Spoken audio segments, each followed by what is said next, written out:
Is a nationally certified teacher of music through the Music Teachers National Association and currently serves as the chair of the MTNA National Certification Commission, as well as chair of the College Music Society National Conference Committee, and as a visiting educator for the National Association of Music.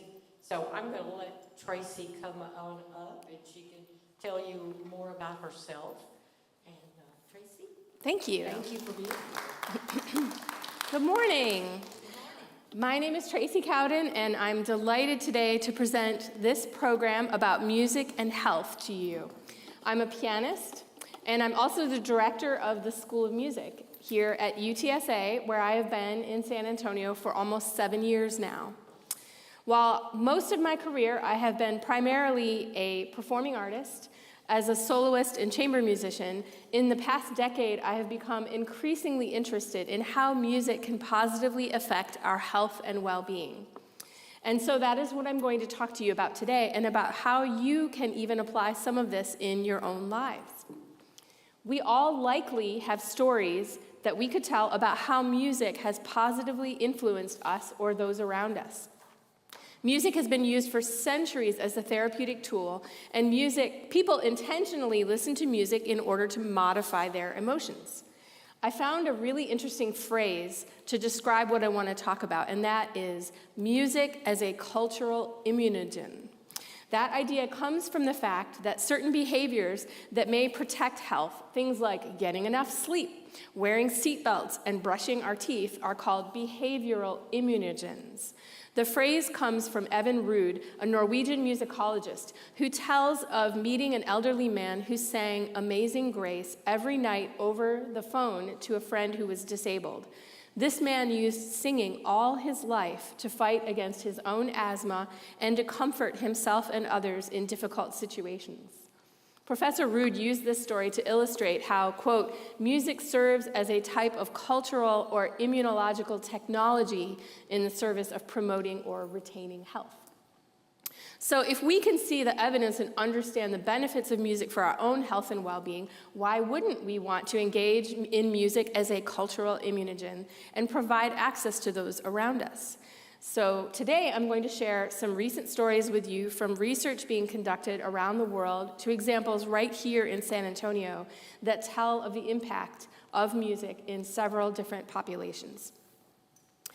When I'm thinking about the question, how can music influence health, the first idea that comes to mind when I think about that is I need to understand what is meant by the term health.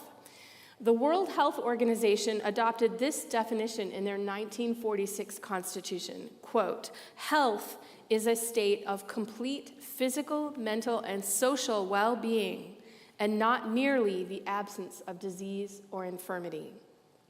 This definition has led me on a path to understanding many of the ways that music can influence health, specifically through physical well-being, emotional well-being, and social well-being. One of the easiest examples of how physical well-being can be improved is the positive effect on lung health created by singing.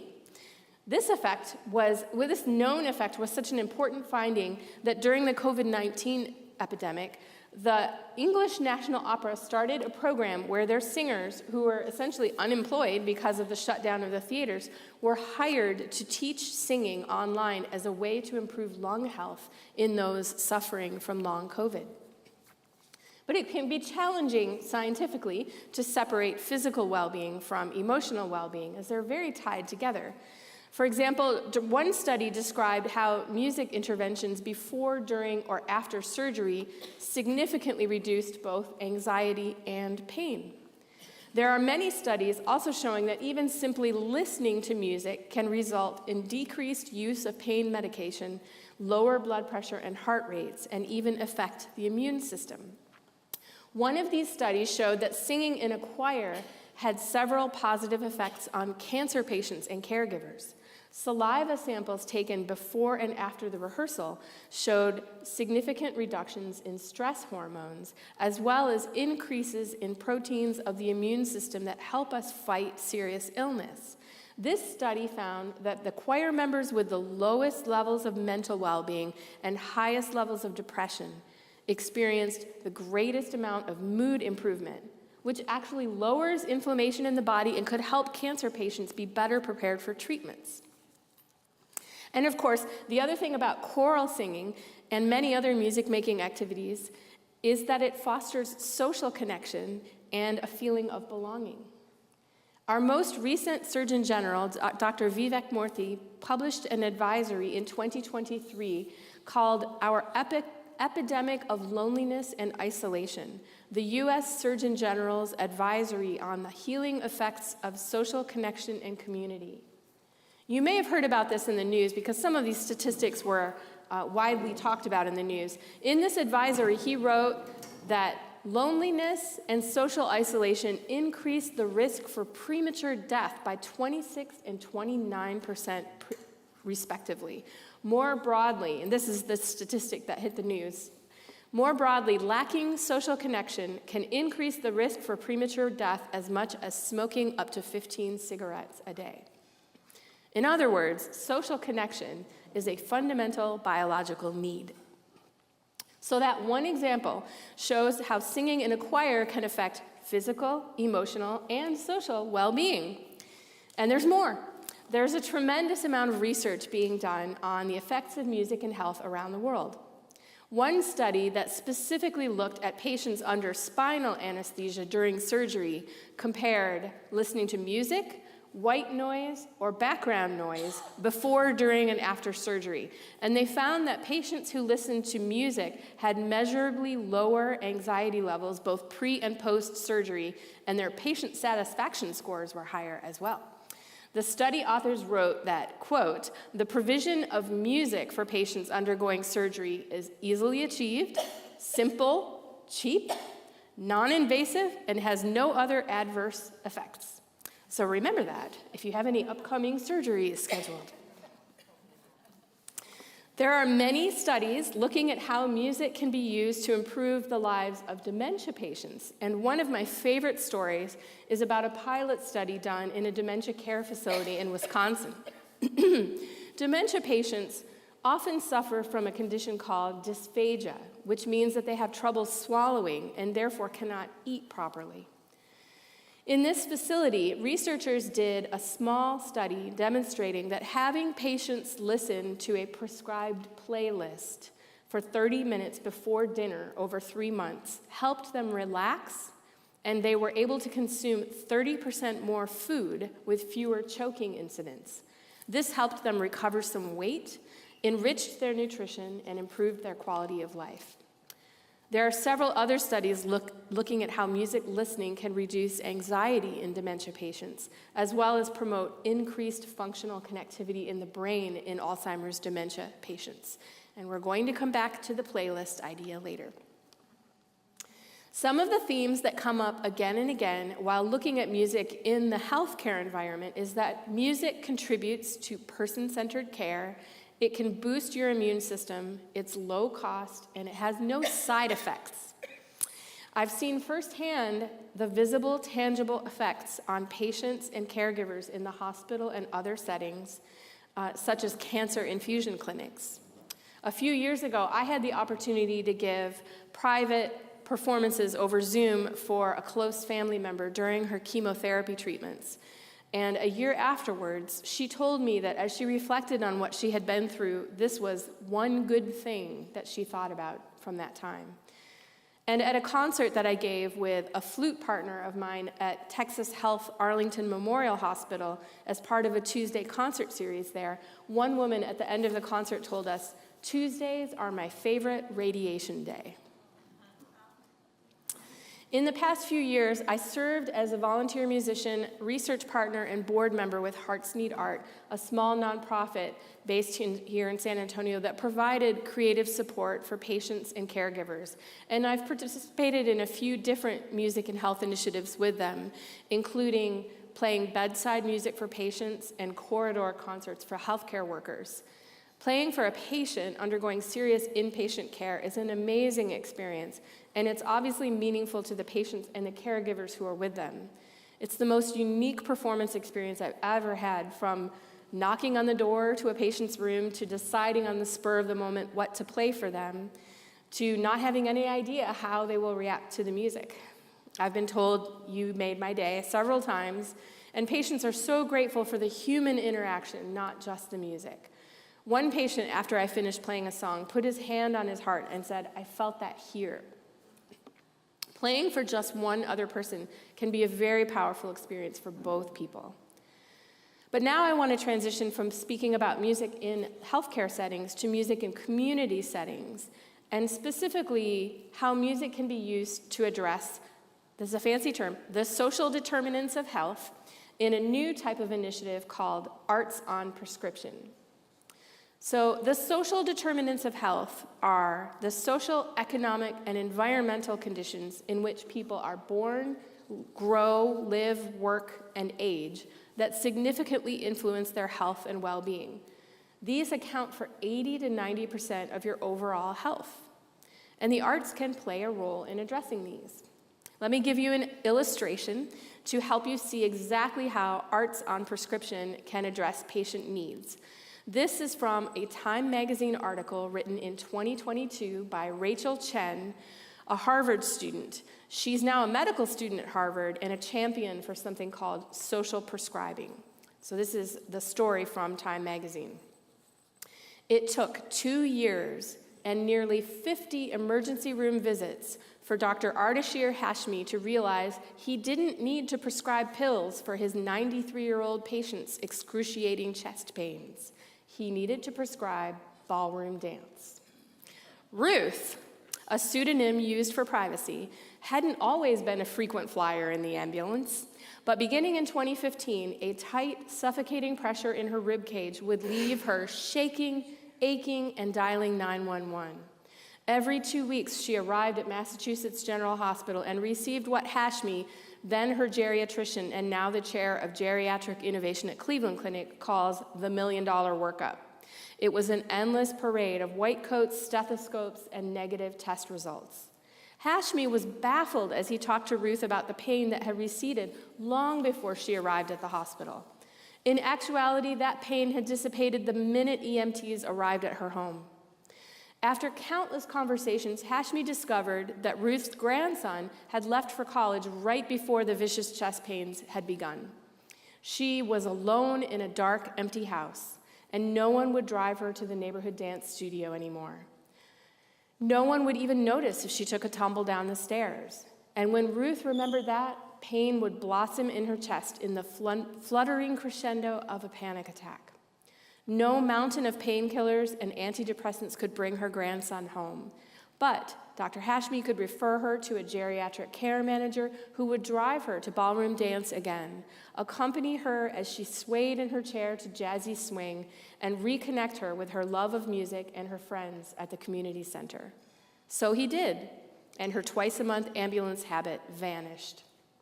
Hashmi had, in effect, written Ruth a social prescription in which a clinician refers a patient to a community or cultural activity such as an art club, music performance, dance class, volunteer activity, or nature walk in order to bolster their mental and physical health.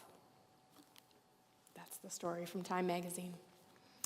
Julia Hotz is a journalist and author of the recently released book, The Connection Cure: The Prescriptive Power of Movement, Nature, Art, Service, and Belonging.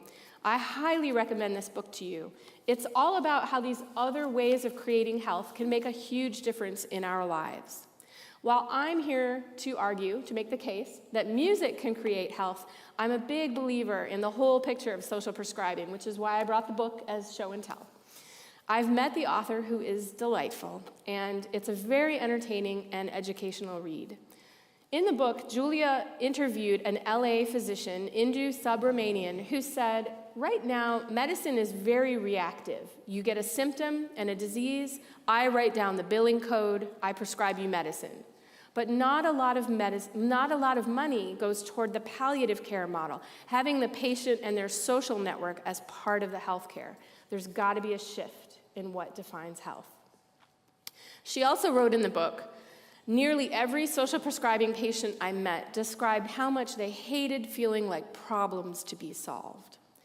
And she tells the story of UK pioneer Sir Sam Everington, OBE and doctor, who is the one who flipped the question that really underlies the field of social prescribing, flipped the question from what's the matter with you to what matters to you. So now I will briefly describe one pilot program in the US bringing arts on prescription to life. It's one of the very first. There are many other small pilots working on the broader picture of social prescribing as well. So one of the first formal examples in the US is Culture RX in Massachusetts, founded in 2020 by the Mass Cultural Council, the first formal arts on prescription program in the US. This program provides funding to arts organizations to develop and sustain relationships with healthcare providers and to cover the cost of programming. Culture RX in Massachusetts contains a lot of feedback. They did a pilot study of the program to understand how it worked and how they could improve it. And then they actually wrote a field guide so that other organizations in other cities could learn from their experience and develop these arts on prescription programs. So here are some quotes from some of the feedback from physicians who were part of the program. One physician described a patient who exclaimed, "That was like the best doctor visit I've ever had in 72 years. Like, it was so fun and I get theater tickets." And there were huge benefits to the providers themselves, which was not necessarily expected. One physician shared, "It feels like you can give something to people and it's just nice and it makes people happy. I feel like we don't do a lot of making people happy in medicine." And another stated, "It feels like prescribing beauty in your life. I've never had a chance to do that, but I feel like that's kind of what this is. And of all Maslow's hierarchy of needs, beauty in your life seems like it should be on every level, wherever people are." And so now I want to tell you about a program that we developed in the School of Music at UTSA that was not initially designed as an arts on prescription program, but which actually serves the same purpose. So our program is a pilot music program called Encore. And when you hear the word Encore, you probably think of how it's spelled ENCORE. But ours is actually spelled ON-CORPS. You'll learn why in a minute. It's a little play on words. It is a beginning and intermediate concert band program for veterans. Our mission is to provide a meaningful artistic challenge and to foster connection among band members through weekly group music instruction to veterans with no prior music experience required and at no cost to participate. The only requirement is that they have served in a branch of the U.S. military. The program is directed currently by retired Major Dean Zarmbinski, former commander of the Air Force Band of the West, and Assistant Director and retired Sergeant First Class Juan Garcia, who served many years as an Army band member.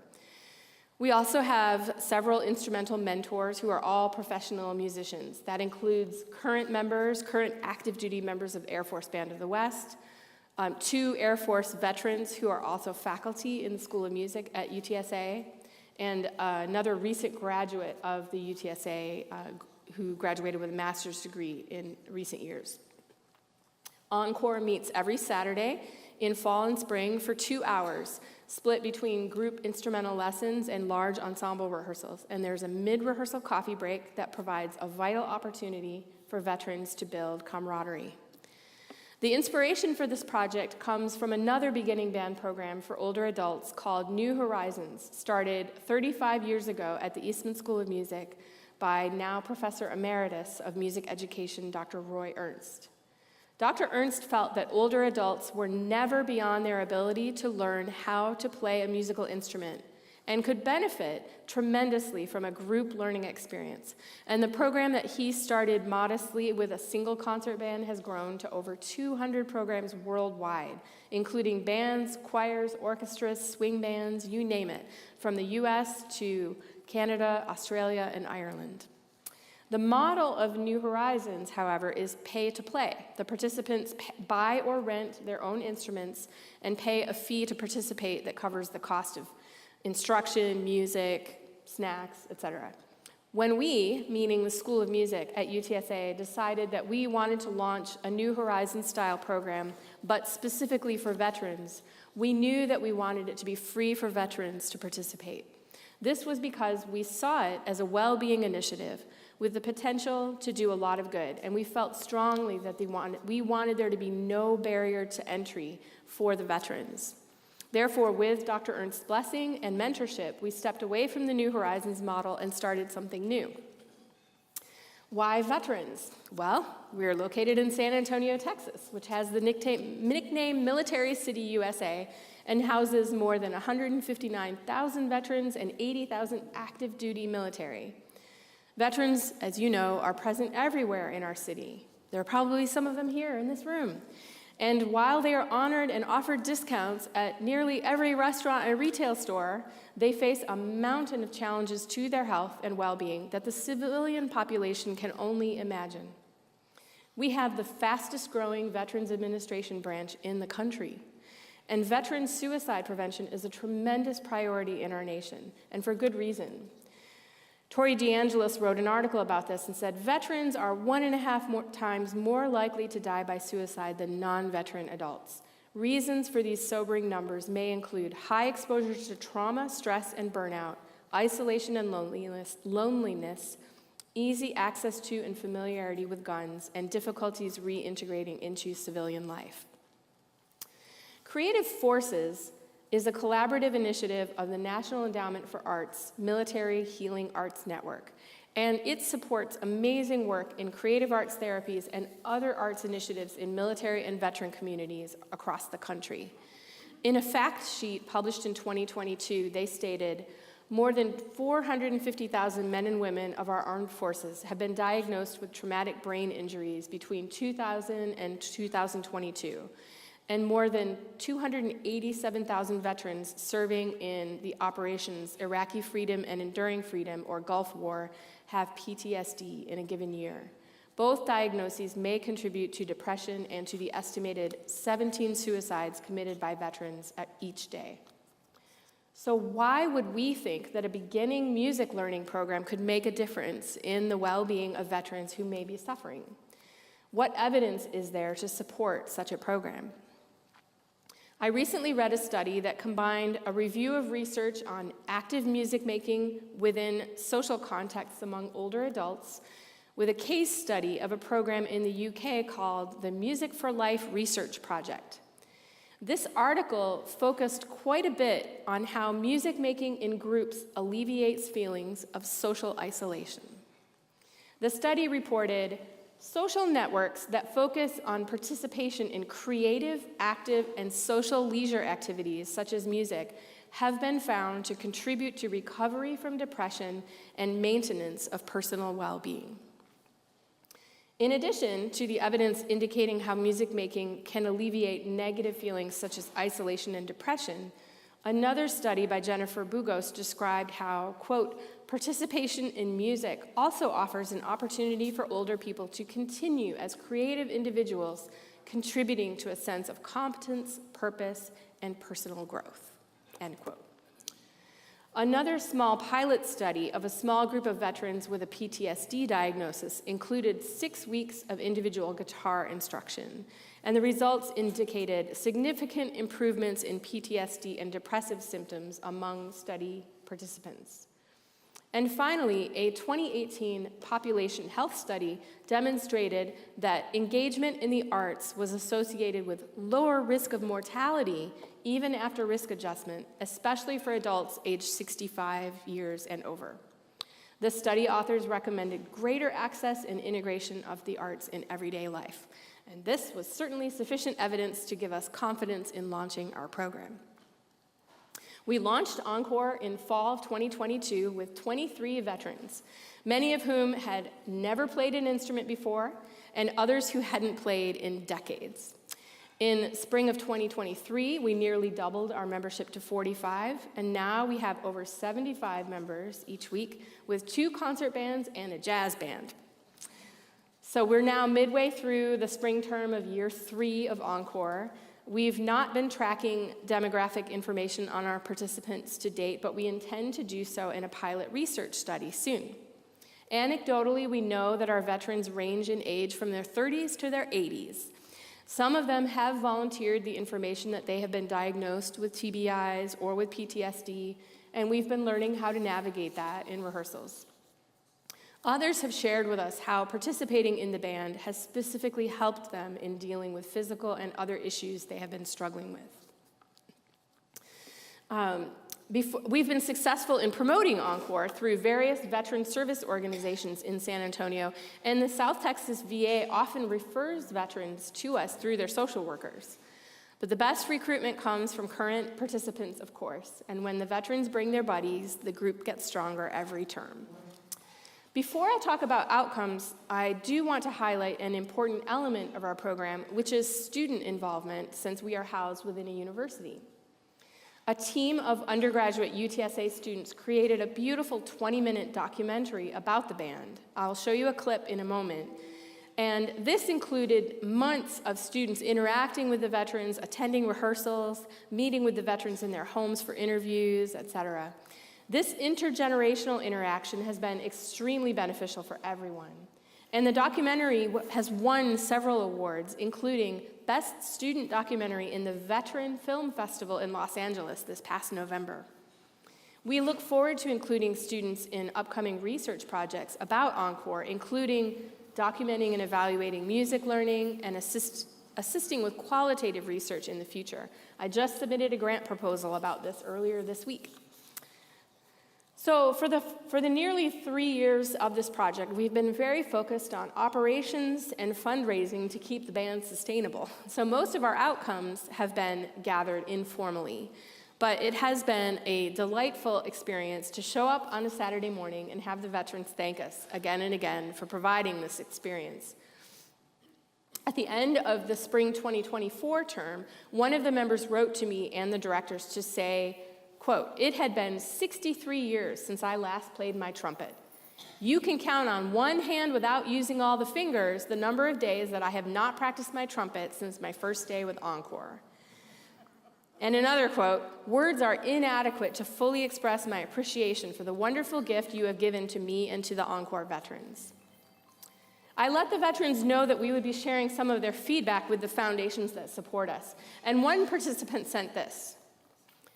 Quote, "Before coming to Encore, I was battling depression and anxiety from a recent divorce. Being the primary caregiver for my aging mother, I was also feeling very overwhelmed and had no outlet. Coming to Encore, I not only learned to play a new instrument, but the camaraderie and the therapeutic value of this experience is priceless. I can't thank UTSA and the Encore leaders enough for their brilliance and sacrifice to make this possible year after year for veterans.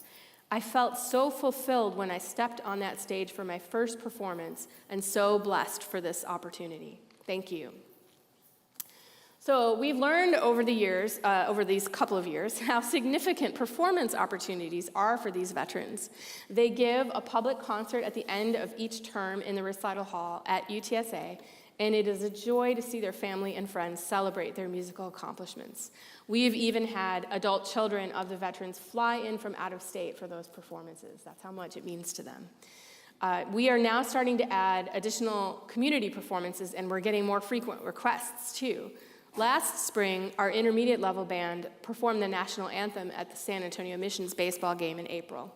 I knew this was an important performance for our veterans, but I did not realize quite how significant it was for them to play the national anthem as veterans, and I'm so glad that we made this happen.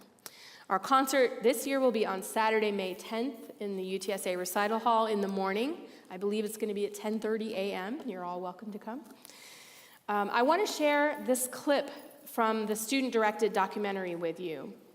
The student director was only a sophomore when she completed this project. This 6-minute excerpt will tell the story of what Encore means to these veterans far better than I can. Let's see. Oh.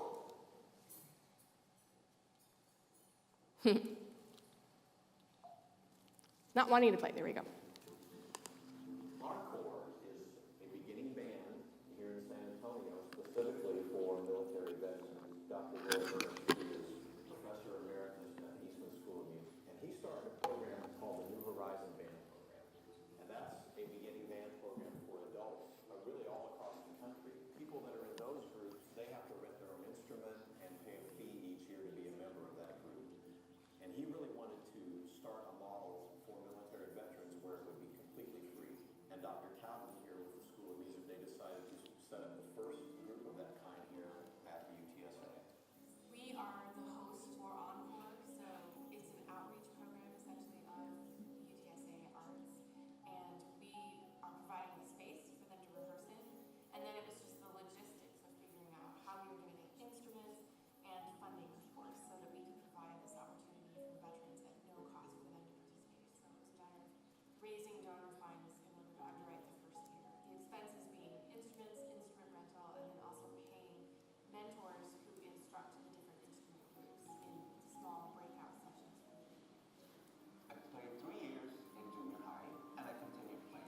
hard to put in words how powerful that experience of expressing music with other people is. There's something internal connection that is really important and valuable, and there's not much of an experience to match it. It's a really wonderful piece of being a whole person.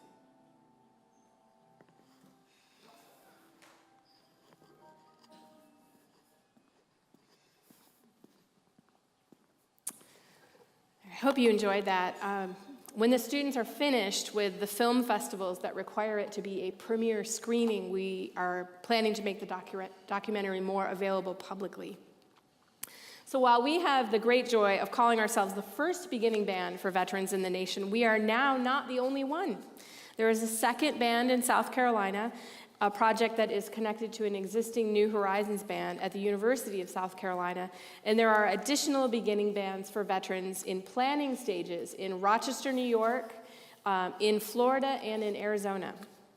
Dr. Roy Ernst, who mentored us as we began Encore, has founded a new national support organization for this effort called Music for Veterans National Association.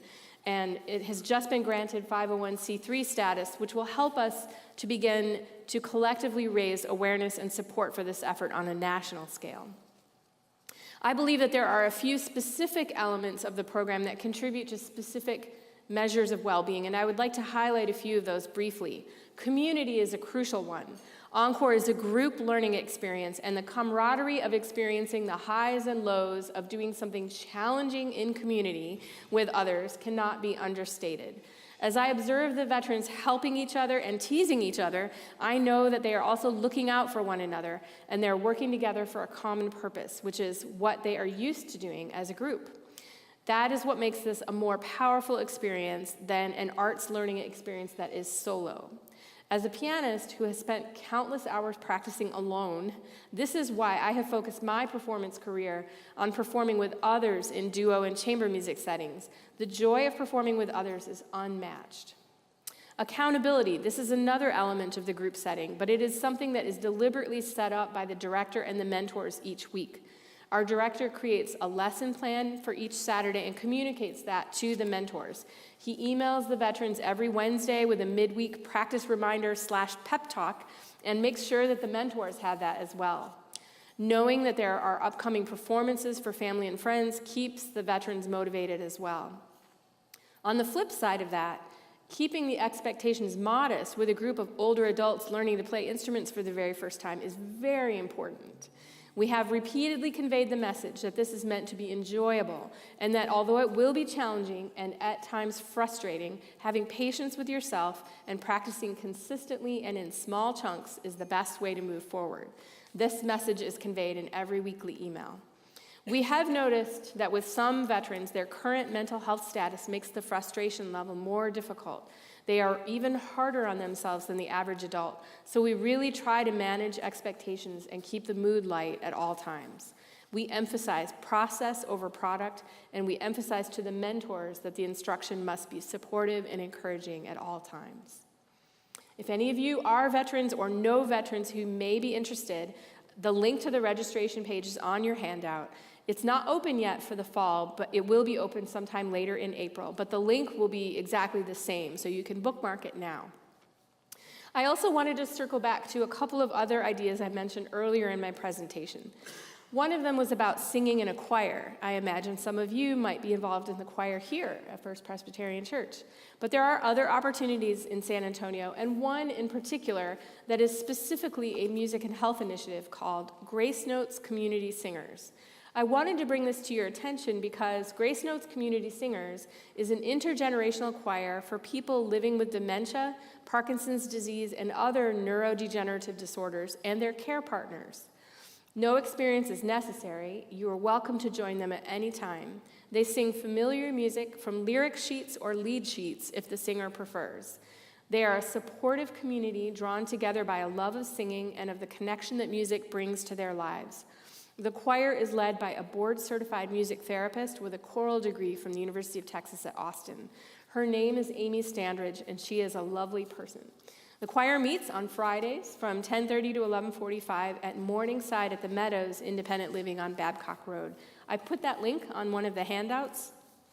So, and I can give that information to you separately as well. The other idea I wanted to come back to is the idea of personalized playlists.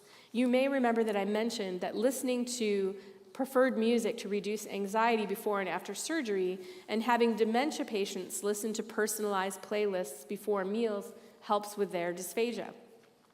There are so many ways that personal playlists can contribute to our well-being that other countries have whole nationwide initiatives called promoting this. And in the UK, there's one that's called Playlist for Life, which walks you through the process of creating a list of personally meaningful music to you that you can have available to listen to at any time.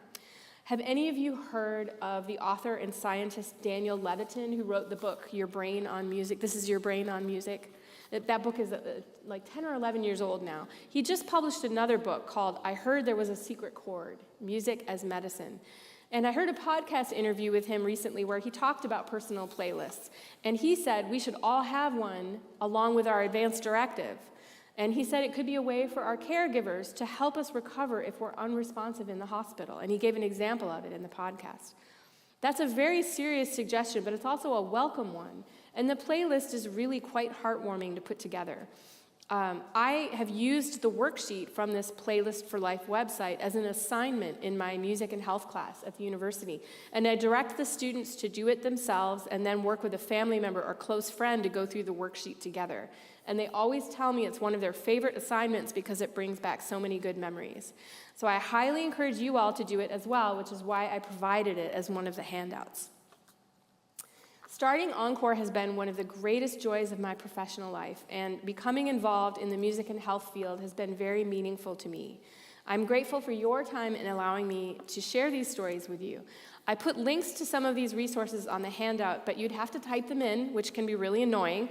If you want it to be less annoying, please just email me and ask me for the link, and I'll gladly email it back, and then you only have to click on it. And I've also put some UTSA bookmarks. Hopefully you got those, or they'll be available for you afterwards. UTSA Arts bookmarks is the little takeaway for you, so please take one. And at this time, I would be happy to answer your questions and to follow up with any of you afterwards. I'm looking forward to joining you for lunch. So, thank you. And yes, there's a hand over here. Where does Encore meet? At UTSA? Yes, Encore meets in the Arts Building at the UTSA campus on Saturday mornings, and from 9 to 11:15.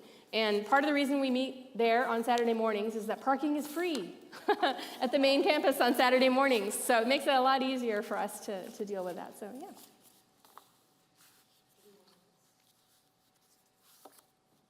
Any other questions? Yeah, you got another one. Yeah, it's good. So everyone is provided an instrument? Yes, so we provide, so essentially we are working with a concert band environment. So we don't offer every instrument, but we flute, clarinet, saxophone, trumpet, trombone, euphonium, tuba, percussion. So basically, if you want to play oboe, bassoon, French horn, pretty much you have to provide your own. They're harder to rent, and also they're harder to learn as a beginner. So those instruments are ones that we don't provide unless you either have previous experience or they're like extenuating circumstances. But for the most part, all of those other instruments we work with. Alamo Music gives us discounted rentals. Because they believe in this program and they wanted to help us, so they give us a discount rate. We own quite a few of those instruments. Some of them are kind of, they're a little bit hand-me-downs from our marching band. As they purchase new instruments, we get some of the leftovers from that. We've also had some instruments donated to us, and then we've used funds that we've gotten from donations from foundations and corporations and individual donors to purchase instruments. In fact, I had a meeting this morning where we were strategizing about purchasing some used instruments from one of the local school districts that's putting them up for auction to see if we can get some good low brass. We need some euphoniums and tubas to add to our collection. But we provide the instruments at no cost. Many of the veterans choose at some point to buy their own so that they eventually own it for themselves. But we start off, especially when veterans aren't sure what they want to play, we provide those. And we actually have kind of an instrument tryout session at the beginning of every fall so that veterans can come in and kind of take a look at all the instrument groups and have a conversation with professional music educators to learn about whether they have a background or don't have a background, and think about even physical limitations and what might be the right instrument, and try and match them up with the right instrument. We really intend to include everybody regardless of limitations. So. Any other questions? Yeah, there's... Did you say you also do a piano? Not yet, but that actually is something we're hoping to add. At some point, we're hoping to add a piano class, we're hoping to add a guitar class. It's just, it's a little bit of a bandwidth issue because I am director of the School of Music, and this is kind of the side gig, so. But yes.